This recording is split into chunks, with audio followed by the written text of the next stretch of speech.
Hello, and welcome to In The DeNovo, a series of video interviews with today's thought leaders on everything to do with treasury management, product management, and instant and faster payments, covering topics from payments to industry trends and other exciting subjects coming in the future. I'm Will Grace. I'm the host, founder, and managing director here at DeNovo Treasury. We're a consulting firm focused on helping financial institution leaders define strategy, transform client experience, and grow revenue in the treasury management space. Thanks for joining us and staying in the know with In The DeNovo. So getting started, we hear the term faster payments, and I think that some people use faster payments in RTP or real-time payments or instant payments synonymously, and I think that's where we probably want to start off on what a faster payment is. Sure. Well, a faster payment it's at its most simple, it's exactly what it says it is. It's a payment that is faster. The question is faster than what? And I would say that in the U.S. in particular, we refer to faster payments as being those payments that are faster than, those that have existed for a while. So you're, faster than, say, a traditional ACH, checks, even in some cases, some certain card payments and such. And by that, we're really talking about if it's less than a day, it probably qualifies. So in the U.S., we would consider same-day ACH to be a faster payment. However, I think a lot of the focus is really on those that happen in seconds or minutes, not on a several-hour kind of basis. Yeah, so really more so instantaneous than something that would happen on a same-day basis. Yeah, so yeah, I would say same-day payments same-day ACH should fit into your overall faster payments program. But a whole lot of the emphasis now is on those instant payments. Yeah, I think in the early days, when RTP was a concept, I think same-day ACH was right there with it, right? And so talked about your faster payment strategy. Same-day ACH was kind of the start of that. It was kind of the entree, while RTP was kind of still kind of being brought up into the market. Yeah. So so the options today you've mentioned, I think you've mentioned them. We've got same-day ACH, we have RTP, and then there's the debit and credit push type payments, right? Right. Yeah. In fact, I think it's important to remember that there are more than one way of moving money quickly, and there's a role for all of them. So you mentioned same-day ACH is a very useful, very valuable service. It's a way of doing many things that traditionally would be done through ACH, but doing it on a faster schedule, especially works well for payments being done during the daylight hours, when you can still hit those late afternoon schedules. But it's not for everything. Similarly, push to card, you might have heard of like Visa Direct, MasterCard Send. There are other options being offered by the regional ATM networks. And again, they can move money quickly using a card number. It makes sense for certain applications. You mentioned RTP, which is the clearinghouse offering, which uses the same kind of credentials, an account number and routing number, that ACH does, and it's a truly instant payment. With the card network offerings, the money does move quickly in most cases. In some cases, might take a few minutes. It'll settle the next day. RTP is immediate; it settles immediately. And is also irrevocable, which means that the money, it's good money there. It can't really be clawed back from you or reversed. And of course, in 2023, we will see FedNow joining as an option, fairly similar to the RTP network that Clearinghouse offers. Yeah, I kind of jumped the gun there a little bit on the RTP, and even didn't allow for a definite real-time payments, did I? No. So.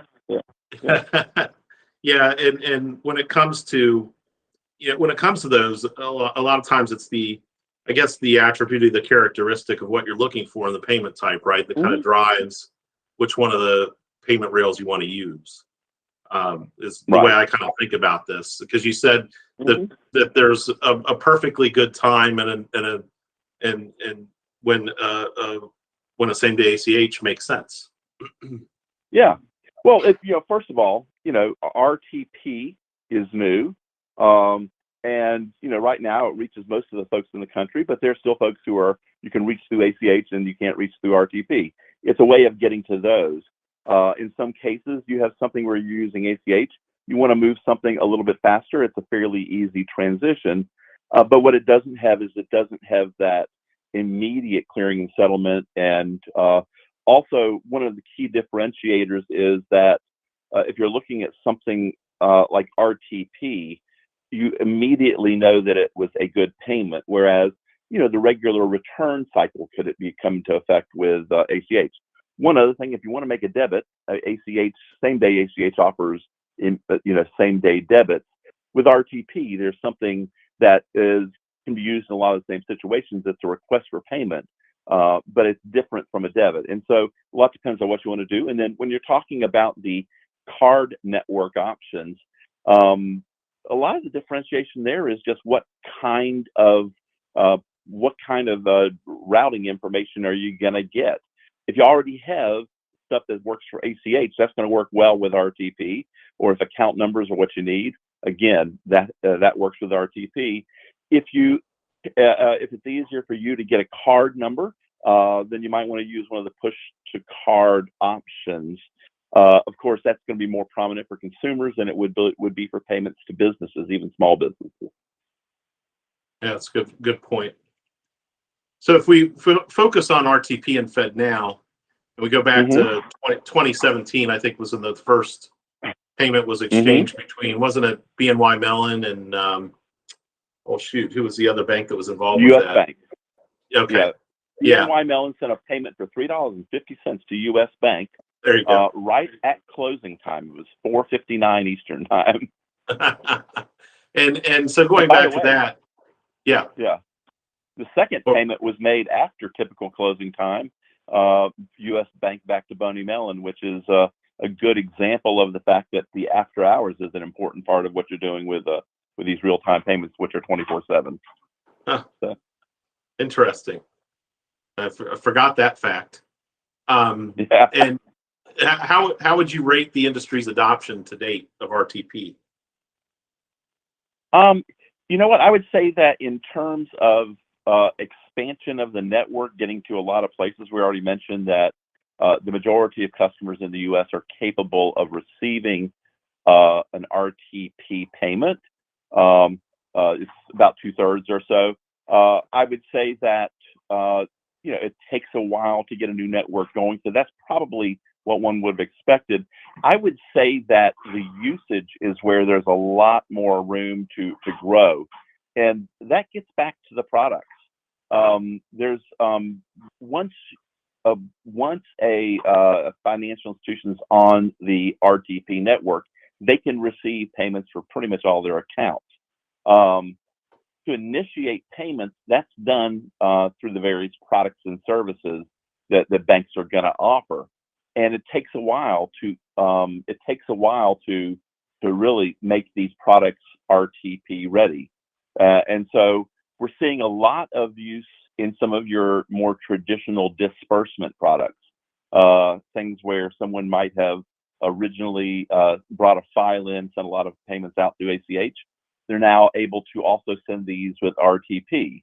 So this gets to do with things like, surprisingly, things like payroll, where instant payroll has really given that a lot of a push. Things like the insurance payouts, really about any of your paying out type of applications, we're seeing a lot of good uptake. It's some of the more complicated things where there's still a lot to be done. And I would say that most consumers still don't have a way of making RTP payments, and that's a huge opportunity. Very good, thank you. With the Fed's anticipation of the introduction of FedNow in 2023, do you believe that's going to put pressure on banks to participate in one of these two rails? Absolutely. And in fact, I look back to when the Fed announced that they were going to come into the market back in 2019 as being an indicator of the kind of influence it could have, because up until that time, RTP network was getting uptake by a lot of the large financial institutions, particularly those with big treasury management businesses. But it wasn't really seeing a lot of uptake before then by some of the community institutions. When the Fed announced that they were going to be launching their a faster payment option in August of 2019, at the clearinghouse, we saw a sudden surge in interest in folks signing up to be part of the RTP network. I would not be surprised at all if we don't see a similar increase in interest. Folks saying, "Oh, look, this is this is coming. We're hearing a lot about it. I guess I need to make some decisions real quickly." And so I do think we'll see a surge, and not just for FedNow, but I think it'll also increase the uptake on the RTP network. Yeah, and I liked this question when I wrote it, but I don't know that I necessarily don't like it now. But why is it important for banks of all sizes to participate in the faster payments ecosystem? Well, first of all, I think it's a pretty good question. But why is it important? Because it's important to your customers. I mean, and that's really the reason that for faster payments and real-time payments in particular was even developed. It's something that everyone knew would be good for customers. Might not have known how, but knew it would be good. And my favorite example of not knowing how it would be good, but it just it turned out that way, would be the whole concept of earned wage access or instant payouts to gig employees. Honestly, when we first started working on the RTP network at the clearinghouse, and Will, because you were there, working with us, we didn't really think there would be much activity from payroll. And why? Because the vast majority of folks in the country were paid through direct deposit, and that worked pretty well. I mean, you got paid on payday, and what else was there? This whole idea that folks could be paid immediately, whether it was because they're a Grubhub driver getting paid for the delivery they just made, or whether it was someone who is working in a regular job, maybe in retail, maybe in the food service industry, and they really need that money now because of expenses they have coming up. These are the type of things we never anticipated, but it's been useful. And whether your customers are on the receiving side or whether your customers want to be on the paying side, think about some of the businesses who want to have a more timely way of paying invoice payments, which is another one that's starting to really show some strength. Your customers want it, and that's why it's important to make sure that your bank is doing what it needs to become part of the real-time payment economy. Your customers want it. They're going to expect it. They're going to want to be able to make payments. They want to be able to receive it. And so, and it's not something that you can do overnight.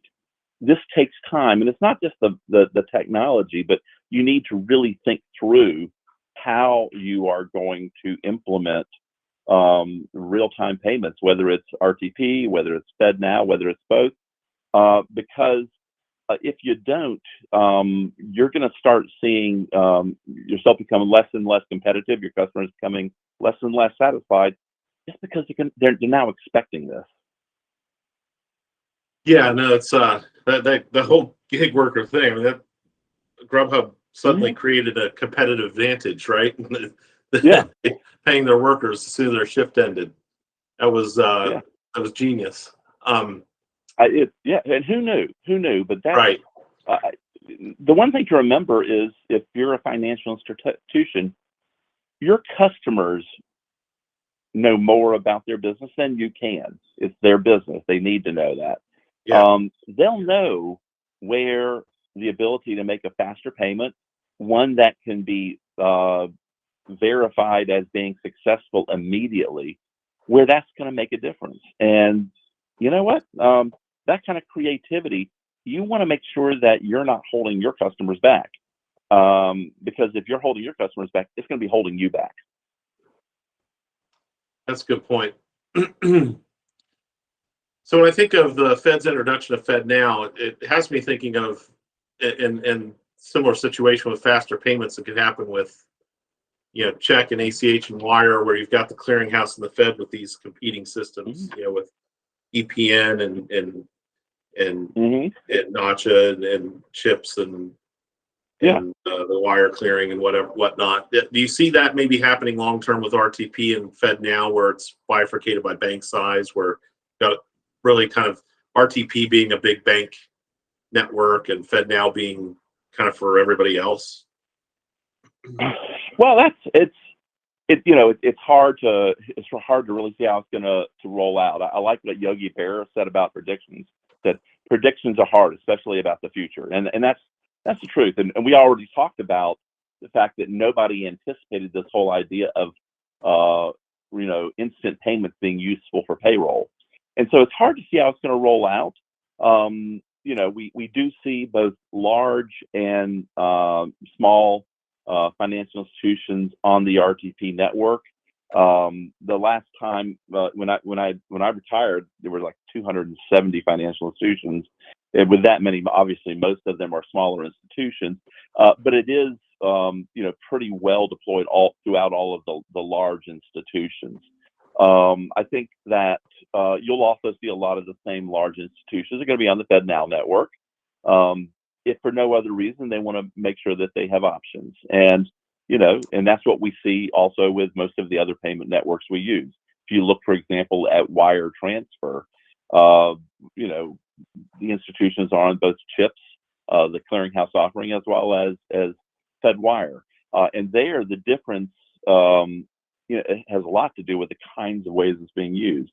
I think the real question here is, what is the Fed's strategy going to be for deploying and growing the network? The easiest, those who are already on the RTP network, it'll actually be easier for them to join the FedNow network if they so choose, because they've already done most of the work, how their back office systems can handle instant payments, give immediate credit, and that type of thing. Of course, a lot depends on whether their vendors are hooking to FedNow as well as to the RTP network. And that's important. The role of the vendors that connect folks to the network is very important. Of the folks on the RTP network, the majority of them, the vast majority, are coming through third parties. And so whether they will be able to provision FedNow immediately or maybe later is going to have something to do with how fast they join. For those that are not yet on either RTP or on FedNow, they're going to need to do a lot of the same preparatory work, regardless of which one they want to join. And that does take time.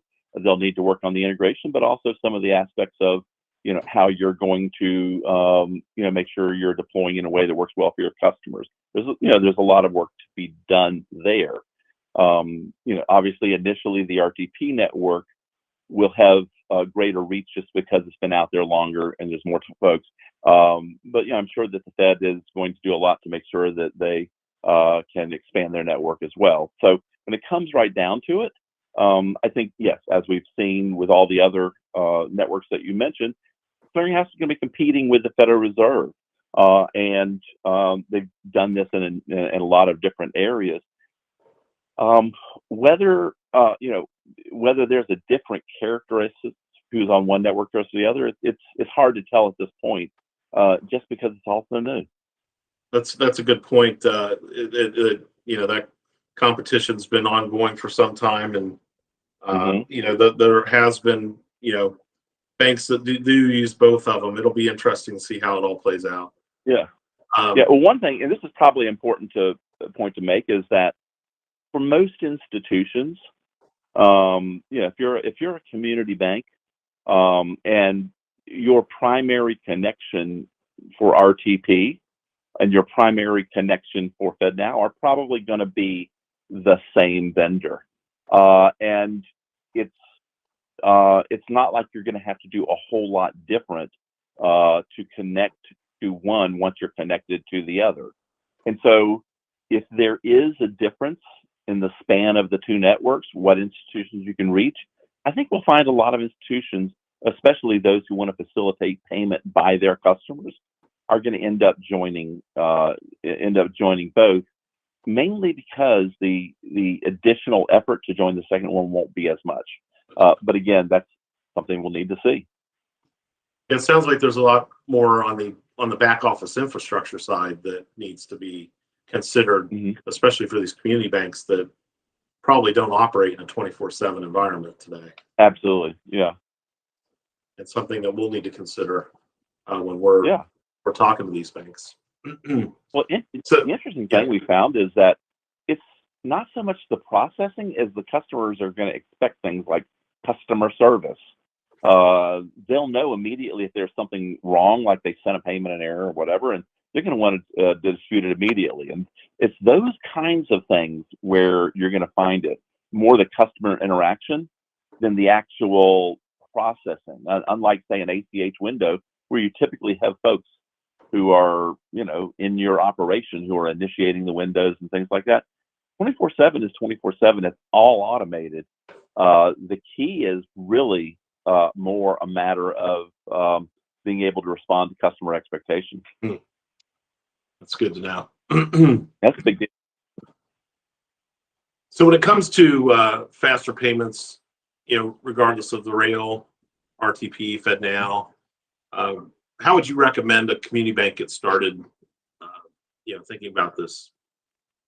Well, a couple of things you want to do to get started. One is get smart, get good advice. You want to make sure that you understand what's available in the market. You'll want to understand, how these things work. Most importantly, you need to make sure that you are, moving forward in a way that makes sense for your bank.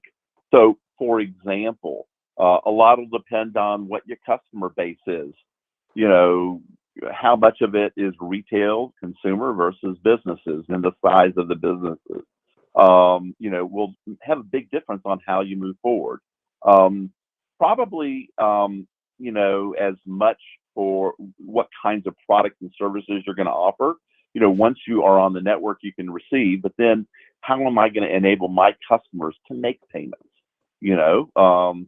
Is this something where you're going to maybe first enable your business client portals and such so that they can make payments? Are there any existing products that make sense to make sure that they are enhanced or upgraded to include this? On the consumer side, account-to-account payments are one of the ones that can have the most impact on consumers. Is that something you're going to be looking at? Request for payment is something that's very new. It was enabled in the RTP network initially, but there was a lot of work that needed to be done to bring it to market, and that's just now starting to happen, which is important for things like consumer bill payment. These are the kind of things you need to think through, and you probably can't do it all at once, and so you need to think about what's important to do earlier, that type of thing. The other thing is, as we talked about before, some of the bigger implications are going to be on customer service, how you deal with customers, how you explain these new transactions that are showing up on their statements, or some of the new offerings, new capabilities that they're going to be given. Real-time payments, because they're immediately confirmed, in many cases are much cleaner payments in terms of exceptions than other options, but there will be some things that, there are exceptions. You'll need to be able to deal with those, and customers are going to want to make sure it's being done pretty quickly. And then beyond that, like anything you do at a bank, risk management, regulatory compliance, all of these things are very important. By now, most of the regulatory authorities do have some experience with, RTP. And so it's not new to the agencies, but it might be new to your examiners. If you are you don't want your examiners to be surprised with something that you're doing. And so make sure you're bringing them along, as well as your own internal risk management, audit, your legal folks. You're going to want to make sure that you're taking care of all of those things as early in the process as you can, because what the last thing you want to do is be ready to flip the switch, link into the network, and then you have to slow down, stop, because someone says, "Oh, by the way, we've got a few questions from, our audit team, whoever." Make sure that you're getting ahead of those kind of things so that you can bring yourself forward successfully and with as few surprises as possible. The more folks internally know, the better, and start getting your customers ready ahead of time about this new thing that's going to be coming. They'll get excited about it, and make sure that you're doing all of these things in a coordinated way so that when the time comes to flip the switch and start receiving and sending payments, it's as trouble-free as possible. Excellent, thank you. So, what do you think's next for faster payments? What can we expect on the horizon here? Okay, there's a few things. First of all, I mentioned request for payment, brand new. Right now, there are a handful of banks that have enabled their retail customers to receive a request for payment. By the way, a request for payment is exactly what it sounds like. It's not a debit, but it's a way for, say, your electric bill. The electric company can send you a request for payment, say, "Hey, your electric bill for $110 is due," and it's presented to you by your bank through the secure bank channels, and you can say, "Yes, I want to pay it now." You can maybe say, "I want to pay it a little bit later," and do it then. You can choose to continue paying it the way you do now if you want. It's your choice. So it puts you in control. But it also makes sure that the payment's made correctly. It's going to be for the amount into the right account, because it's coming directly from the biller through the system. Excuse me. It's a new way of doing payments that really it provides an additional option to traditional bank bill pay or biller direct, something that seems to really strike a nice balance between those two options. So that's one. It's coming. It's already available on the RTP network. FedNow is also going to include that as they go forward. Another thing that we're starting to see is just more and more of the existing payment channels, the various products and services that are being offered, are being enabled for RTP and for instant payments in general. One of the more successful offerings has been the idea of integrated payables, where someone tells their bank, "I want to send out these payments." They get the information that they have, and the bank can sort out how the different ones go. And that's actually been a good launching point. I think we're going to see more and more use that way. I think part of it's also we're just going to see more and more different ways that RTP is being used by end customers.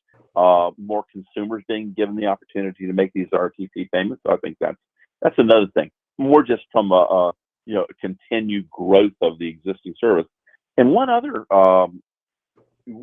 area that has me really excited is how the real-time payment systems in various countries can be linked together to enable cross-border instant payments. One of the last projects I was working on at the clearinghouse was the IXB program, which is going to be going into a pilot launch very soon, to be expanded into a full-blown product or full-blown network connection or network option, in 2023. And this is a link between RTP network and the RT1 network, which operates in Europe. And what it does is allows a true real-time end-to-end experience, just as one would expect with instant payments in either one of the countries, but it crosses borders, cross-currency. and that could then expand to other currency corridors. I think that's exciting because, you know, international payments have always been more complex, and there seems to be a lot of demand for this. So I think there's a lot of different things that are going on that just point to this rail. And, you know, honestly, you know, instant payments, it's a core, it's a piece of plumbing. It's how you use it that I think is the most exciting part. And I just see a lot more different ways folks are going to use it. And the last thing I'll predict about what's happening next with real-time payments is that something that I never would have imagined that I can't predict, because that just seems to be the nature of this thing. It's you know, those of us who were working on it from from the network side, we don't know all of what the end users want. That's what whether it's a bank working with its customer, whether it's something some of the customers themselves are working on, some of the ideas, the things that they wanted to accomplish. I think those things are going to continue to surprise us, and I look forward to just seeing what happens. It's very cool. I think the one that was most intriguing that you mentioned was the did you call it the IBX, or is that what it is? The international IXB, as I think. IXB. International instant cross border, IXB. Yeah. That was a lot of fun.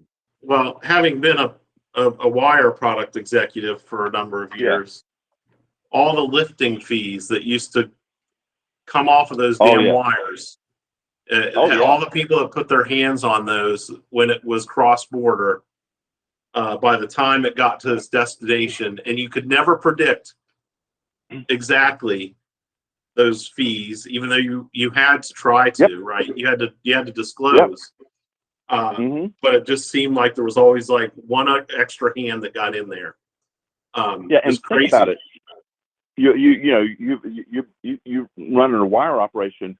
How much time was spent folks saying, "Where is my wire?" Yep. Oh, yeah. I mean, it's just this is. I mean, we did a test of it without real money, but it was a real test over real systems, and most of the transactions happened within 8 seconds. And not only that, they were confirmed just like an RTP payment. So that was super exciting. It was one of the things that made it hard to retire. Yeah. Well, in all the countries that would hold your wire hostage, seriously, for a fee. I mean, these are true stories. Yeah. Well, we need an extra this, that for the fee. Oh my goodness. Anyway, I digress. So that's amazing. If RTP solves that, that's worth its weight in gold. Hey, this was excellent. Really appreciate your investment of time on this, and the information was invaluable. Fantastic. Look forward to it. And you guys, I think there's a heck of a lot of opportunity. I look forward to your success and staying in touch with you guys. Thanks so much, Steve. Appreciate your time. You too. Enjoy your retirement. I love it when a good conversation comes together. We are so lucky to have friends willing to sit down and talk with us about the industry. For more content like the video we shared today, check out our website at denovotreasury.com and our YouTube channel at DeNovo Treasury. Thanks for joining us today for In the DeNovo. See you next time.